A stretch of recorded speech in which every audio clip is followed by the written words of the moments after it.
Hello and welcome back to my channel Nosin Shaikh. आज मैं आपके साथ एक ऐसा सीरम शेयर करूंगी जिसके रेगुलर इस्तेमाल से आपके आईब्रोज और आईलैशेस थिक और फास्ट ग्रो करने में आपकी हेल्प करेगा। तो चलिए वीडियो स्टार्ट करते हैं। वीडियो स्टार्ट करने से पहले अगर आप मेरे चैनल पर नए हो तो प्लीज़ मेरे चैनल को सब्सक्राइब करना और साथ ही बेल आइकन को प्रेस कर लेना ताकि जब भी मैं वीडियो अपलोड करूँ उसका इजीली नोटिफिकेशन आपको मिल जाए। तो बिना कुछ देरी के चलो लेट्स गेट स्टार्टेड। सीरम बनाने के लिए सबसे पहले हमें एक क्लीन कंटेनर की ज़रूरत है जो कि एयर टाइट हो। तो यहाँ पे मैंने एक क्लीन कंटेनर लिया है। उसके बाद हम उसमें डालेंगे 1 टेबलस्पून एलोवेरा जेल। तो मैंने यहाँ पे फेस शॉप का एलोवेरा जेल यूज़ किया है जो कि 99% प्योर है। तो यहाँ पे मैंने 1 टेबलस्पून एलोवेरा जेल लिया है। यहाँ पे आप किसी भी ब्रांड का एलोवेरा जेल यूज़ कर सकते हो। एलोवेरा जेल हमारे हेयर की ग्रोथ को बूस्ट करता है और साथ ही ये एक जेल कंसिस्टेंसी में कन्वर्ट होता है, इसीलिए मैंने ये यहाँ पे यूज़ किया है। सेकेंड इंग्रेडिएंट मैंने यहाँ पे यूज़ किया है वो है कैस्टर ऑयल। कैस्टर ऑयल मैंने यहाँ पे गुड वाइब्स का यूज़ किया है। तो एलोवेरा जेल में मैं कुछ बूंदे कैस्टर ऑयल के ऐड करूँगी। कैस्टर ऑयल में फैटी एसिड होता है जो हमारी हेयर की ग्रोथ को बूस्ट करता है। थर्ड चीज़ जो मैंने यहाँ पे यूज़ किया है वो है vitamin E capsule.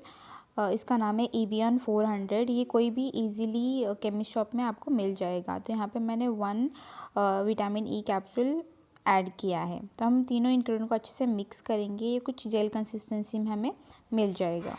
Vitamin E skin को नरिशमेंट प्रोवाइड करता है। इसमें एंटीऑक्सीडेंट होने के रीज़न से ये डेड स्किन को रिपेयर करता है और न्यू टिश्यूज़ को बिल्ड करने में हमारी मदद करता है। तो हमें अच्छे से ये मिक्स करना है ताकि ये जेल कंसिस्टेंसी में फॉर्म हो जाए और ये हमारा जेल यूज़ करने के लिए अभी रेडी हो चुका है। इसको आप लॉन्ग टर्म के लिए भी इस्तेमाल कर सकते हो। 1 वीक के लिए इजीली आप इसको बाहर स्टोर कर सकते हो। अगर 1 वीक से ज़्यादा आपको यूज़ करना है तो आप इसको रेफ्रिजरेटर में ये रख के यूज़ कर सकते हो। ये जो सीरम है ये ओवरनाइट ट्रीटमेंट है। आपको रात में सोने से पहले अपने आईब्रोज़ पे और आईलैशेस पे इसको अप्लाई करना है। आप चाहे तो मस्कारा का यूज़ कर सकते हो या फिर ईयरबड्स का भी आप इसका यूज़ कर सकते हो इसको अप्लाई करने के लिए। ये जो सीरम है बहुत ही ज़्यादा लाइट वेट है और इजीली आपके स्किन में ऑब्जर्व हो जाता है। ये बिल्कुल भी चिपचिपा नहीं होता है।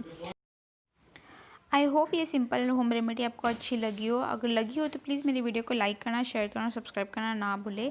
ऐसी छोटी छोटी वीडियोज़ के साथ मैं नेक्स्ट वीडियो में मिलती हूँ। Till then take care, bye bye.